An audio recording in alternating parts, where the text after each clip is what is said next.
नमो बुद्धाय. बुद्ध आणि त्यांचा धम्म या ग्रंथाचे आपण वाचन पाहत आहोत. आज आपण पाहणार आहोत उपविभाग 5. 4. विशिष्ट अन्न सेवनाने मनुष्य पवित्र होत नाही. एकदा एक ब्राह्मण भगवंतांना भेटला आणि त्याने त्यांच्याजवळ अन्नाचा माणसाच्या शिलावर होणाऱ्या परिणामाचा प्रश्न काढला. तो ब्राह्मण म्हणाला, ज्वारी, ताड आणि माड यांची फळे, डाळी, कंदमुळे आणि अंकुर हे अन्न सदाचरणाने मिळवून सेवन केल्याने चांगले जीवन जगण्यास प्रेरणा मिळते.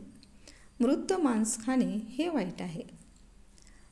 यावर भगवंतांनी उत्तर केले, तू म्हणतोस की आपण पक्ष्याच्या मांसाची निवडक पक्वाने खातो आणि मृत मांसाला स्पर्श करीत नाही, तर मग तू मृत मांसाची व्याख्या कशी करतोस?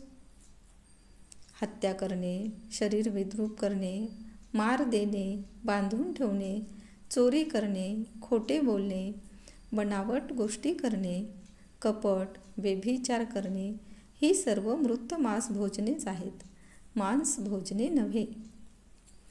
कामभोगाची लालसा, खाण्याबाबत वकवक, अस्वच्छ जीवन, परमत असहिष्णुता ही सर्व मृत मांस भोजनेच आहेत, मांस भोजने नव्हेत.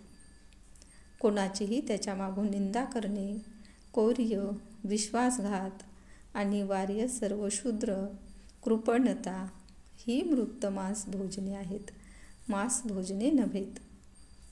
राग, लुच्चेगिरी, विद्रोह, कपट, द्वेष, फुशारकी, गर्व, कुसंगती ही मृत मांस भोजने आहेत, मांस भोजने नव्हेत. नीच जीवन, निंदा, अफरातफर, फसगत करणे, लांडी लबाडी करणे, दुष्टपणे दुसऱ्याची दुष्कृती करणे ही मृत मांस भोजनेच आहेत, मांस भोजने नव्हेत. हत्येस, चौर्य कर्मास प्रवृत्त करणारे सर्व अपराध शेवटी माणसाला नरकात ओढतात. हे सर्व मृत मांस भोजनेच आहेत, मांस भोजने नव्हेत.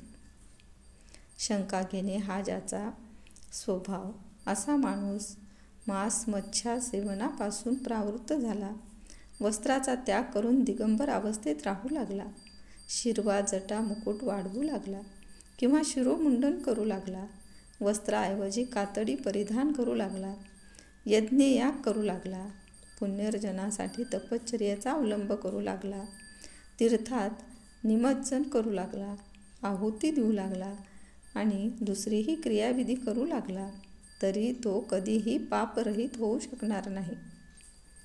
आपल्या इंद्रियावर प्रभुत्व मिळवा, आपल्या सामर्थ्याने संयम करावयास शिका, सत्याची कास धरा आणि करुणामय व्हा. जो सत्पुरुष सर्व बंधनाचा त्याग करून दुःखावर विजय मिळवितो, त्याने काहीही ऐकले पाहिले तरी त्याला दोष लागत नाही. भगवंताची ही उच्च विमोचक सत्य, मृत मांस म्हणजे काय याचे केलेले निरूपण आणि दुःख निरोधाची शिकवण ऐकून तो ब्राह्मण भगवंतापुढे नम्र झाला आणि भिक्खू संघात आपणाला समाविष्ट करून घ्यावे अशी त्याने विनंती केली. यापुढे आपण पाहणार आहोत अधोगतीचे कारण दुष्कर्मे, अन्न नव्हे. तेव्हा आमच्या चॅनलला लाईक, शेअर व सबस्क्राईब करायला विसरू नका. धन्यवाद.